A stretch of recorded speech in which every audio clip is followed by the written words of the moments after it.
রবি সাহেব, স্যার, প্রথমে ব্যাংকের সিসিটিভি কেবলগুলো কাটবেন, তারপরে হচ্ছে গিয়ে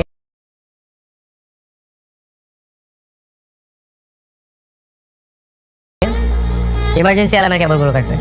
স্যার, আজকে তো আমরা ট্রায়াল দিচ্ছি, আজকে তো টাকা নিচ্ছি না।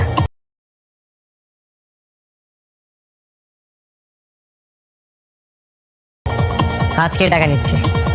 Plan change.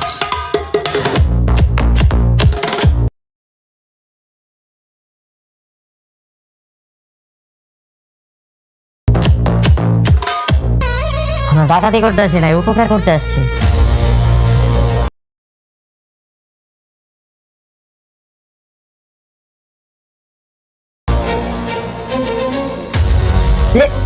রবিনহুড আছে না? রবিনহুড, রবিনহুডের মতো।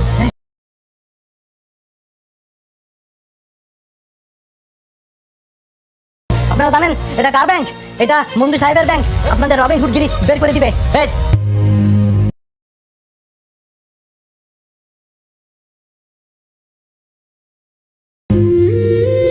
তার মানে তুমি শুধুই এখন গোলাম? জি, মুই গোলাম। ওর নাম হইছে গোলাম কিবরিয়া, বুঝছেন?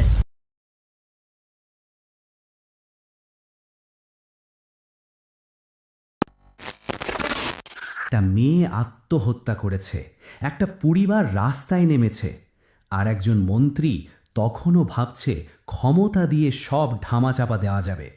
কিন্তু আজকের এপিসোডে সেজাদ চৌধুরী প্রমাণ করে দিলেন কিছু মানুষ থামানোর মতো ক্ষমতা কারও নেই। শুরু থেকেই এই এপিসোড দর্শককে ছেড়ে কথা বলেনি।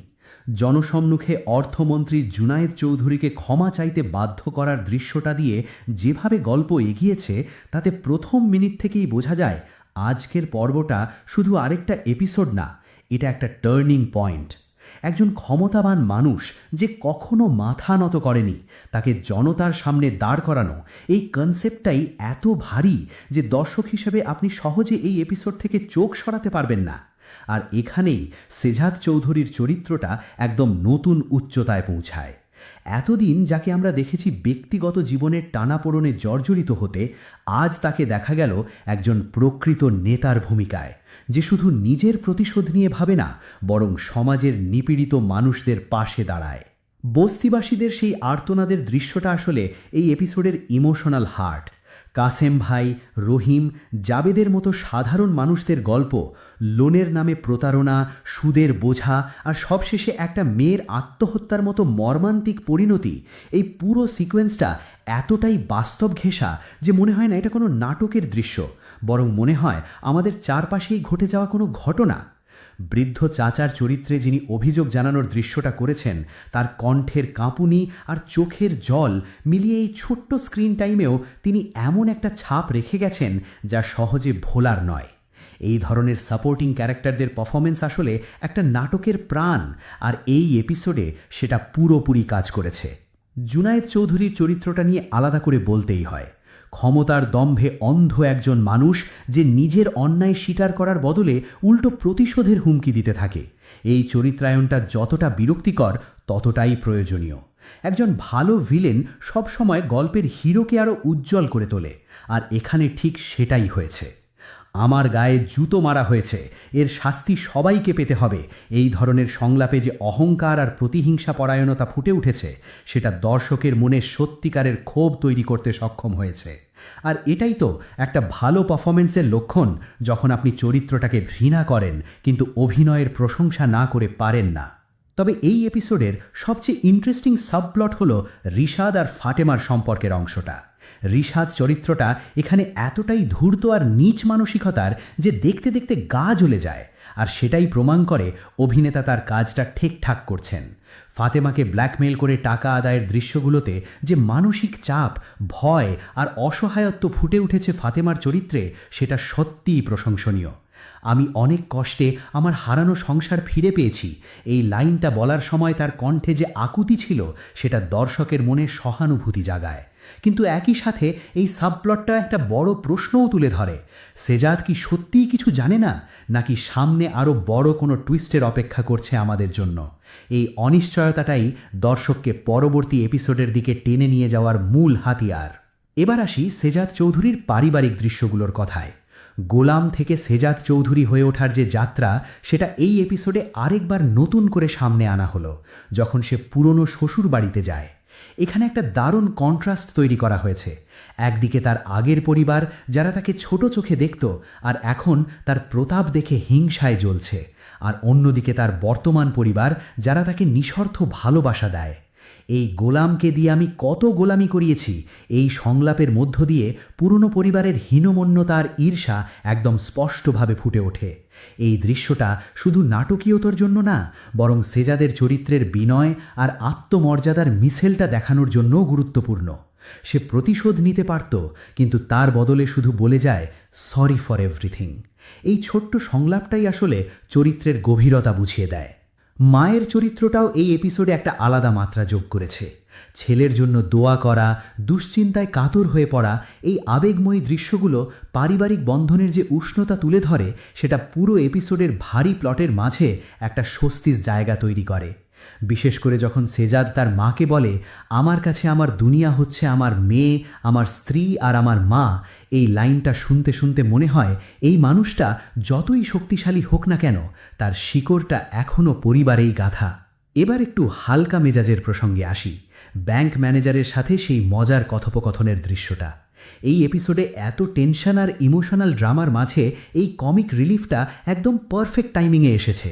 স্যার কফি নাকি কোল্ড ড্রিঙ্কস থেকে শুরু করে ভূতের ভয় দেখানো সিকিউরিটি সিস্টেমের বর্ণনা, পুরো দৃশ্যটায় যে কমিক টাইমিং দেখানো হয়েছে সেটা সত্যিই প্রশংসার দাবি রাখে। এটা বুঝিয়ে দেয় যে সেজাদ এখন সরাসরি অ্যাকশনে নামার আগে রেকি করছে, প্ল্যান সাজাচ্ছে, আর এই কৌশলী দিকটা তার চরিত্রকে আরও ইন্টেলিজেন্ট আর মাল্টি ডাইমেনশনাল করে তোলে। সে শুধু আবেগে চালিত একজন নায়ক না, বরং একজন কৌশলী স্ট্র্যাটেজিস্টও। দাউদ খানের প্রসঙ্গটাও একটা নতুন সাসপেন্স যোগ করে দিয়েছে গল্পে। একদিকে দাউদ খানের লোকেরা তোমার পিছনে চিল শকুনের মতো লেগে আছে, এই লাইনটা শুনেই বোঝা যায় সামনে সেজাদের জন্য আরও বড় বিপদ অপেক্ষা করছে। এই ছোট্ট একটা সংলাপ দিয়েই নাটকের মেকাররা ভবিষ্যতের কনফ্লিক্টের বীজ বুনে দিয়েছেন, যেটা একটা ভালো স্টোরি টেলিং টেকনিকের উদাহরণ। এবার কথা বলি সিনেমাটোগ্রাফি আর ব্যাকগ্রাউন্ড মিউজিকের কথায়। জনতার প্রতিবাদের দৃশ্যে যে র্যালি বা মিছিলের গান বাজানো হয়েছে, তা আসলে চরিত্রটাকে একজন হিরোইক ফিগার হিসেবে প্রতিষ্ঠা করতে সাহায্য করে। মিউজিকের ব্যবহার এখানে শুধু ব্যাকগ্রাউন্ডের জন্য না, বরং প্রতিটা ইমোশনকে আরও গভীর করে তোলার জন্য ব্যবহার করা হয়েছে। যখন মা দোয়া করছেন তখনকার নরম সুর, আর যখন জনতা ক্ষোভে ফেটে পড়ছে তখনকার তীব্র বিটস, এই কন্ট্রাস্টটা দর্শকের ইমোশনাল জার্নিকে আরও সমৃদ্ধ করে তোলে।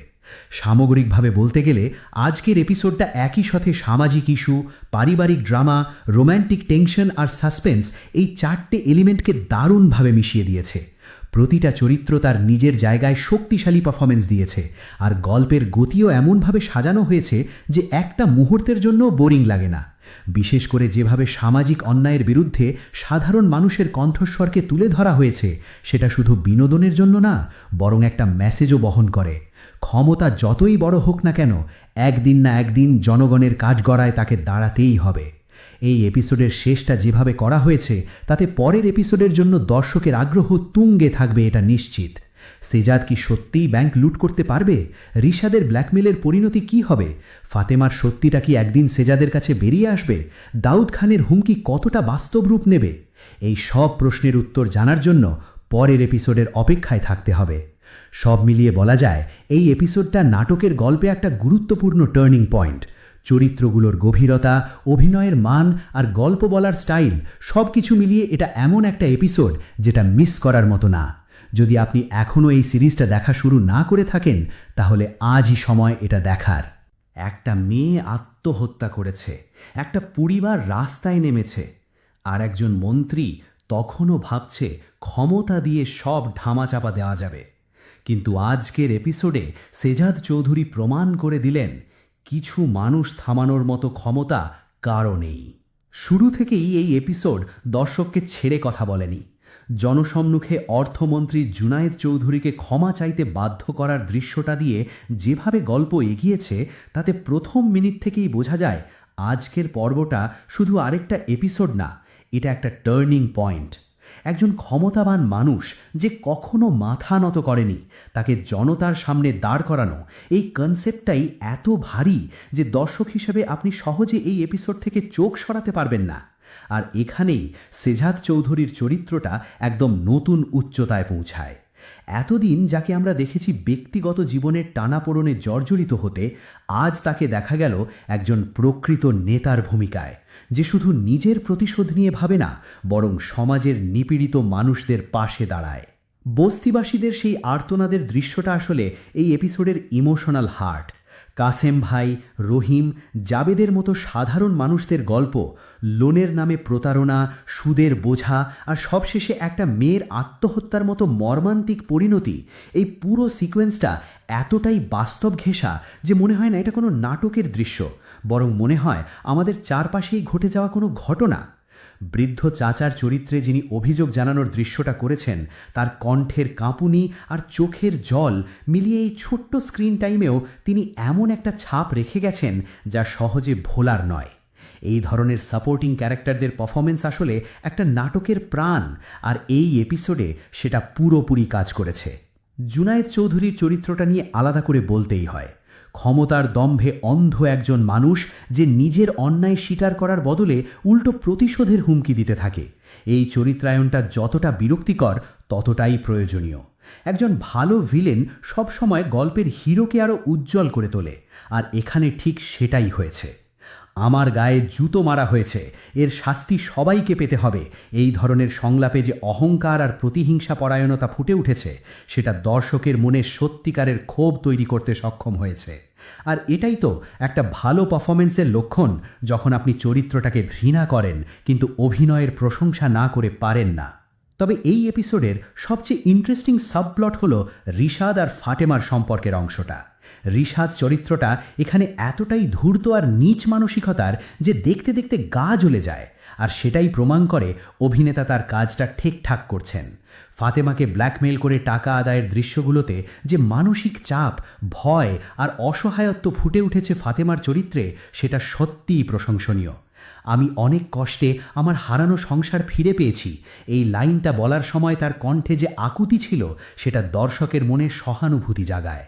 কিন্তু একই সাথে এই সাবপ্লটটা একটা বড় প্রশ্নও তুলে ধরে, সেজাদ কি সত্যিই কিছু জানে না, নাকি সামনে আরও বড় কোনো টুইস্টের অপেক্ষা করছে আমাদের জন্য? এই অনিশ্চয়তাটাই দর্শককে পরবর্তী এপিসোডের দিকে টেনে নিয়ে যাওয়ার মূল হাতিয়ার। এবার আসি সেজাদ চৌধুরীর পারিবারিক দৃশ্যগুলোর কথায়। গোলাম থেকে সেজাদ চৌধুরী হয়ে ওঠার যে যাত্রা, সেটা এই এপিসোডে আরেকবার নতুন করে সামনে আনা হলো, যখন সে পুরনো শ্বশুর বাড়িতে যায়। এখানে একটা দারুণ কন্ট্রাস্ট তৈরি করা হয়েছে। একদিকে তার আগের পরিবার, যারা তাকে ছোট চোখে দেখত, আর এখন তার প্রতাপ দেখে হিংসায় জ্বলছে, আর অন্যদিকে তার বর্তমান পরিবার, যারা তাকে নিঃস্বার্থ ভালোবাসা দেয়। এই গোলামকে দিয়ে আমি কত গোলামি করিয়েছি, এই সংলাপের মধ্য দিয়ে পুরনো পরিবারের হীনমন্যতা আর ঈর্ষা একদম স্পষ্টভাবে ফুটে ওঠে। এই দৃশ্যটা শুধু নাটকীয়তার জন্য না, বরং সেজাদের চরিত্রের বিনয় আর আত্মমর্যাদার মিশেলটা দেখানোর জন্যও গুরুত্বপূর্ণ। সে প্রতিশোধ নিতে পারত, কিন্তু তার বদলে শুধু বলে যায় সরি ফর এভরিথিং। এই ছোট্ট সংলাপটাই আসলে চরিত্রের গভীরতা বুঝিয়ে দেয়। মায়ের চরিত্রটাও এই এপিসোডে একটা আলাদা মাত্রা যোগ করেছে। ছেলের জন্য দোয়া করা, দুশ্চিন্তায় কাতর হয়ে পড়া, এই আবেগময়ী দৃশ্যগুলো পারিবারিক বন্ধনের যে উষ্ণতা তুলে ধরে, সেটা পুরো এপিসোডের ভারী প্লটের মাঝে একটা স্বস্তির জায়গা তৈরি করে। বিশেষ করে যখন সেজাদ তার মাকে বলে, আমার কাছে আমার দুনিয়া হচ্ছে আমার মেয়ে, আমার স্ত্রী আর আমার মা, এই লাইনটা শুনতে শুনতে মনে হয় এই মানুষটা যতই শক্তিশালী হোক না কেন, তার শিকড়টা এখনও পরিবারেই গাঁথা। এবার একটু হালকা মেজাজের প্রসঙ্গে আসি। ব্যাংক ম্যানেজারের সাথে সেই মজার কথোপকথনের দৃশ্যটা। এই এপিসোডে এত টেনশন আর ইমোশনাল ড্রামার মাঝে এই কমিক রিলিফটা একদম পারফেক্ট টাইমিংয়ে এসেছে। স্যার কফি নাকি কোল্ড ড্রিঙ্কস থেকে শুরু করে ভূতের ভয় দেখানো সিকিউরিটি সিস্টেমের বর্ণনা, পুরো দৃশ্যটায় যে কমিক টাইমিং দেখানো হয়েছে, সেটা সত্যিই প্রশংসার দাবি রাখে। এটা বুঝিয়ে দেয় যে সেজাদ এখন সরাসরি অ্যাকশনে নামার আগে রেকি করছে, প্ল্যান সাজাচ্ছে, আর এই কৌশলী দিকটা তার চরিত্রকে আরও ইন্টেলিজেন্ট আর মাল্টি ডাইমেনশনাল করে তোলে। সে শুধু আবেগে চালিত একজন নায়ক না, বরং একজন কৌশলী স্ট্র্যাটেজিস্টও। দাউদ খানের প্রসঙ্গটাও একটা নতুন সাসপেন্স যোগ করে দিয়েছে গল্পে। একদিকে দাউদ খানের লোকেরা তোমার পিছনে চিল শকুনের মতো লেগে আছে, এই লাইনটা শুনেই বোঝা যায় সামনে সেজাদের জন্য আরও বড় বিপদ অপেক্ষা করছে। এই ছোট্ট একটা সংলাপ দিয়েই নাটকের মেকাররা ভবিষ্যতের কনফ্লিক্টের বীজ বুনে দিয়েছেন, যেটা একটা ভালো স্টোরি টেলিং টেকনিকের উদাহরণ। এবার কথা বলি সিনেমাটোগ্রাফি আর ব্যাকগ্রাউন্ড মিউজিকের কথায়। জনতার প্রতিবাদের দৃশ্যে যে র্যালি বা মিছিলের গান বাজানো হয়েছে তা আসলে চরিত্রটাকে একজন হিরোইক ফিগার হিসেবে প্রতিষ্ঠা করতে সাহায্য করে। মিউজিকের ব্যবহার এখানে শুধু ব্যাকগ্রাউন্ডের জন্য না, বরং প্রতিটা ইমোশনকে আরও গভীর করে তোলার জন্য ব্যবহার করা হয়েছে। যখন মা দোয়া করছেন তখনকার নরম সুর, আর যখন জনতা ক্ষোভে ফেটে পড়ছে তখনকার তীব্র বিটস, এই কন্ট্রাস্টটা দর্শকের ইমোশনাল জার্নিকে আরও সমৃদ্ধ করে তোলে। সামগ্রিকভাবে বলতে গেলে আজকের এপিসোডটা একই সাথে সামাজিক ইস্যু, পারিবারিক ড্রামা, রোম্যান্টিক টেনশন আর সাসপেন্স, এই 4টে এলিমেন্টকে দারুণভাবে মিশিয়ে দিয়েছে। প্রতিটা চরিত্র তার নিজের জায়গায় শক্তিশালী পারফরমেন্স দিয়েছে, আর গল্পের গতিও এমনভাবে সাজানো হয়েছে যে একটা মুহূর্তের জন্য বোরিং লাগে না। বিশেষ করে যেভাবে সামাজিক অন্যায়ের বিরুদ্ধে সাধারণ মানুষের কণ্ঠস্বরকে তুলে ধরা হয়েছে, সেটা শুধু বিনোদনের জন্য না, বরং একটা মেসেজও বহন করে। ক্ষমতা যতই বড় হোক না কেন, একদিন না একদিন জনগণের কাঠগড়ায় তাকে দাঁড়াতেই হবে। এই এপিসোডের শেষটা যেভাবে করা হয়েছে তাতে পরের এপিসোডের জন্য দর্শকের আগ্রহ তুঙ্গে থাকবে, এটা নিশ্চিত। সেজাদ কি সত্যিই ব্যাংক লুট করতে পারবে? রিশাদের ব্ল্যাকমেলের পরিণতি কি হবে? ফাতেমার সত্যিটা কি একদিন সেজাদের কাছে বেরিয়ে আসবে? দাউদ খানের হুমকি কতটা বাস্তব রূপ নেবে? এই সব প্রশ্নের উত্তর জানার জন্য পরের এপিসোডের অপেক্ষায় থাকতে হবে। সব মিলিয়ে বলা যায় এই এপিসোডটা নাটকের গল্পে একটা গুরুত্বপূর্ণ টার্নিং পয়েন্ট। চরিত্রগুলোর গভীরতা, অভিনয়ের মান আর গল্প বলার স্টাইল, সব কিছু মিলিয়ে এটা এমন একটা এপিসোড যেটা মিস করার মতো না। যদি আপনি এখনও এই সিরিজটা দেখা শুরু না করে থাকেন তাহলে আজই সময় এটা দেখার। একটা মেয়ে আত্মহত্যা করেছে, একটা পরিবার রাস্তায় নেমেছে, আর একজন মন্ত্রী তখনও ভাবছে ক্ষমতা দিয়ে সব ধামাচাপা দেওয়া যাবে। কিন্তু আজকের এপিসোডে সেজাদ চৌধুরী প্রমাণ করে দিলেন কিছু মানুষ থামানোর মতো ক্ষমতা কারও নেই। শুরু থেকেই এই এপিসোড দর্শককে ছেড়ে কথা বলেনি। জনসম্মুখে অর্থমন্ত্রী জুনায়েদ চৌধুরীকে ক্ষমা চাইতে বাধ্য করার দৃশ্যটা দিয়ে যেভাবে গল্প এগিয়েছে তাতে প্রথম মিনিট থেকেই বোঝা যায় আজকের পর্বটা শুধু আরেকটা এপিসোড না, এটা একটা টার্নিং পয়েন্ট। একজন ক্ষমতাবান মানুষ যে কখনো মাথা নত করেনি, তাকে জনতার সামনে দাঁড় করানো, এই কনসেপ্টটাই এত ভারী যে দর্শক হিসেবে আপনি সহজে এই এপিসোড থেকে চোখ সরাতে পারবেন না। আর এখানেই সেজাদ চৌধুরীর চরিত্রটা একদম নতুন উচ্চতায় পৌঁছায়। এতদিন যাকে আমরা দেখেছি ব্যক্তিগত জীবনের টানাপোড়েনে জর্জরিত হতে, আজ তাকে দেখা গেল একজন প্রকৃত নেতার ভূমিকায়, যে শুধু নিজের প্রতিশোধ নিয়ে ভাবে না, বরং সমাজের নিপীড়িত মানুষদের পাশে দাঁড়ায়। বস্তিবাসীদের সেই আর্তনাদের দৃশ্যটা আসলে এই এপিসোডের ইমোশনাল হার্ট। কাসেম ভাই, রহিম, জাবেদের মতো সাধারণ মানুষদের গল্প, লোনের নামে প্রতারণা, সুদের বোঝা, আর সবশেষে একটা মেয়ের আত্মহত্যার মতো মর্মান্তিক পরিণতি, এই পুরো সিকোয়েন্সটা এতটাই বাস্তব ঘেঁষা যে মনে হয় না এটা কোনো নাটকের দৃশ্য, বরং মনে হয় আমাদের চারপাশেই ঘটে যাওয়া কোনো ঘটনা।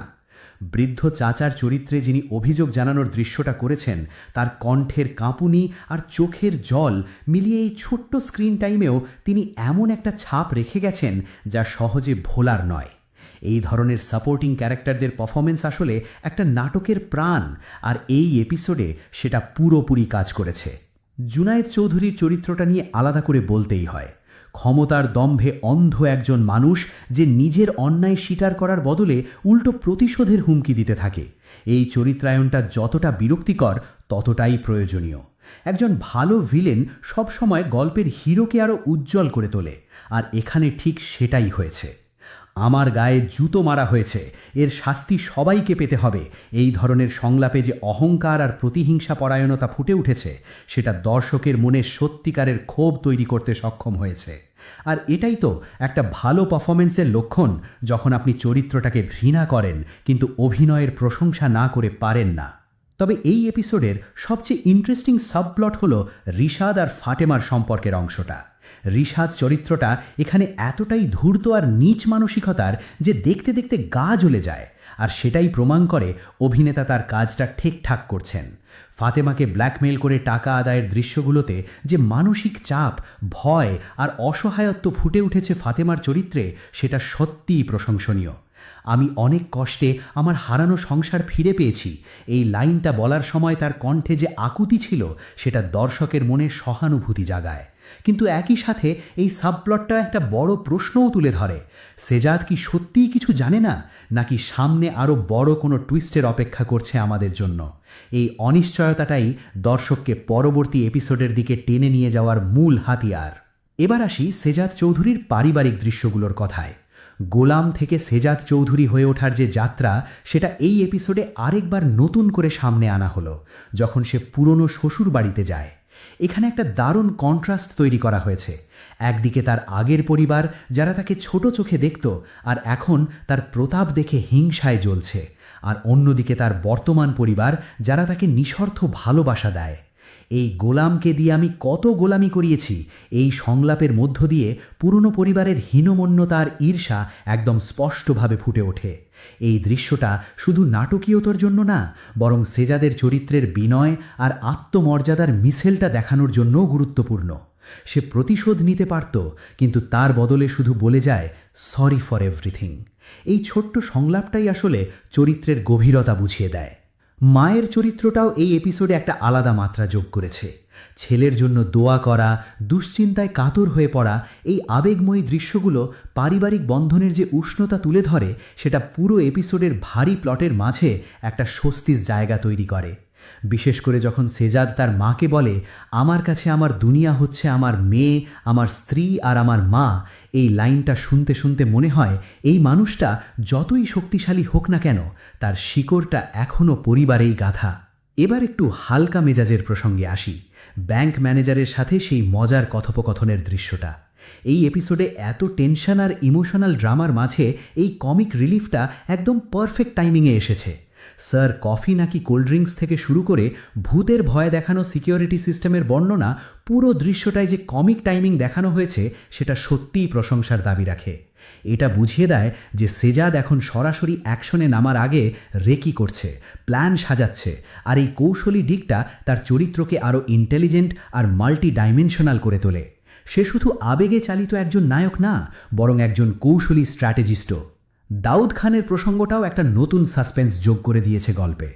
একদিকে দাউদ খানের লোকেরা তোমার পিছনে চিল শকুনের মতো লেগে আছে, এই লাইনটা শুনেই বোঝা যায় সামনে সেজাদের জন্য আরও বড় বিপদ অপেক্ষা করছে।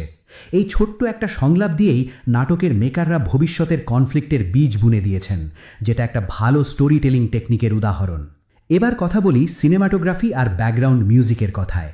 জনতার প্রতিবাদের দৃশ্যে যে র্যালি বা মিছিলের গান বাজানো হয়েছে, তা আসলে চরিত্রটাকে একজন হিরোইক ফিগার হিসেবে প্রতিষ্ঠা করতে সাহায্য করে। মিউজিকের ব্যবহার এখানে শুধু ব্যাকগ্রাউন্ডের জন্য না, বরং প্রতিটা ইমোশনকে আরও গভীর করে তোলার জন্য ব্যবহার করা হয়েছে। যখন মা দোয়া করছেন তখনকার নরম সুর, আর যখন জনতা ক্ষোভে ফেটে পড়ছে তখনকার তীব্র বিটস, এই কন্ট্রাস্টটা দর্শকের ইমোশনাল জার্নিকে আরও সমৃদ্ধ করে তোলে। সামগ্রিকভাবে বলতে গেলে আজকের এপিসোডটা একই সাথে সামাজিক ইস্যু, পারিবারিক ড্রামা, রোম্যান্টিক টেনশন আর সাসপেন্স, এই চারটে এলিমেন্টকে দারুণভাবে মিশিয়ে দিয়েছে। প্রতিটা চরিত্র তার নিজের জায়গায় শক্তিশালী পারফরমেন্স দিয়েছে, আর গল্পের গতিও এমনভাবে সাজানো হয়েছে যে একটা মুহূর্তের জন্য বোরিং লাগে না। বিশেষ করে যেভাবে সামাজিক অন্যায়ের বিরুদ্ধে সাধারণ মানুষের কণ্ঠস্বরকে তুলে ধরা হয়েছে, সেটা শুধু বিনোদনের জন্য না, বরং একটা মেসেজও বহন করে। ক্ষমতা যতই বড় হোক না কেন, একদিন না একদিন জনগণের কাঠগড়ায় তাকে দাঁড়াতেই হবে। এই এপিসোডের শেষটা যেভাবে করা হয়েছে, তাতে পরের এপিসোডের জন্য দর্শকের আগ্রহ তুঙ্গে থাকবে, এটা নিশ্চিত। সেজাদ কি সত্যিই ব্যাংক লুট করতে পারবে? রিশাদের ব্ল্যাকমেলের পরিণতি কি হবে? ফাতেমার সত্যিটা কি একদিন সেজাদের কাছে বেরিয়ে আসবে? দাউদ খানের হুমকি কতটা বাস্তব রূপ নেবে? এই সব প্রশ্নের উত্তর জানার জন্য পরের এপিসোডের অপেক্ষায় থাকতে হবে। সব মিলিয়ে বলা যায় এই এপিসোডটা নাটকের গল্পে একটা গুরুত্বপূর্ণ টার্নিং পয়েন্ট। চরিত্রগুলোর গভীরতা, অভিনয়ের মান আর গল্প বলার স্টাইল, সব কিছু মিলিয়ে এটা এমন একটা এপিসোড যেটা মিস করার মতো না। যদি আপনি এখনও এই সিরিজটা দেখা শুরু না করে থাকেন, তাহলে আজই সময় এটা দেখার।